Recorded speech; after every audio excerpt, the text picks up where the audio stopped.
Apa itu advokasi? Kadang kita bingung membedakan advokasi dan kampanye. Kedua kata itu memang memiliki banyak kemiripan, beda-beda tipis. Perbedaan advokasi dan kampanye terletak pada tujuan akhir kegiatan. Hasil kegiatan kampanye berupa dukungan dan solidaritas publik atas kondisi tertentu, sementara hasil dari advokasi adalah perubahan kebijakan atau tata perundang-undangan. Sarma mengartikan advokasi sebagai serangkaian tindakan yang bertujuan untuk mengubah kebijakan, kedudukan atau program dari segala jenis lembaga. Pengertian ini mendorong kegiatan advokasi berakhir pada pengambilan keputusan untuk mencari jalan keluar yang lebih baik.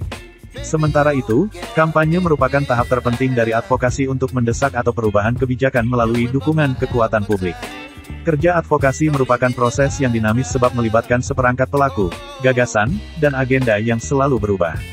Untuk melakukan kerja advokasi, Sarma, 2004-18-20, menawarkan 5 langkah penting yang harus diperhatikan, yaitu mencari akar permasalahan, merumuskan dan memilih jalan keluar, membangun kesadaran, tindakan kebijakan, dan penilaian. 5 langkah itu tidak bersifat linier sehingga bisa saja beberapa tahapan berjalan bersamaan.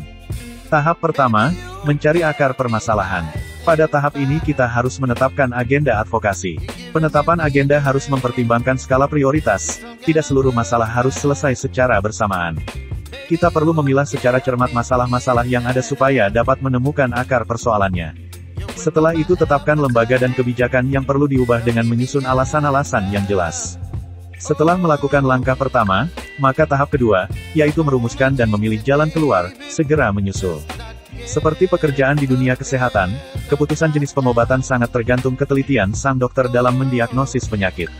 Pelaku advokasi harus mampu menawarkan jalan keluar yang tepat supaya permasalahan serupa tidak terulang kembali.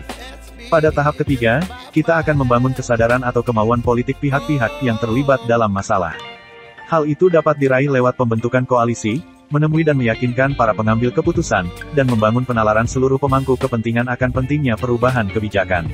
Pada tahap ini praktik kampanye dilakukan, pekerja advokasi harus mampu mengemas pesan secara efektif dan mudah dipahami.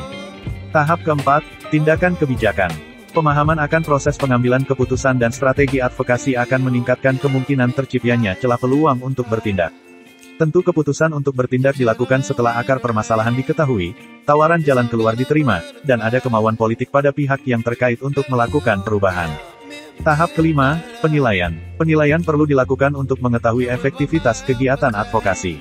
Penilaian bisa berupa tindakan refleksi atas kerja-kerja yang telah dilakukan.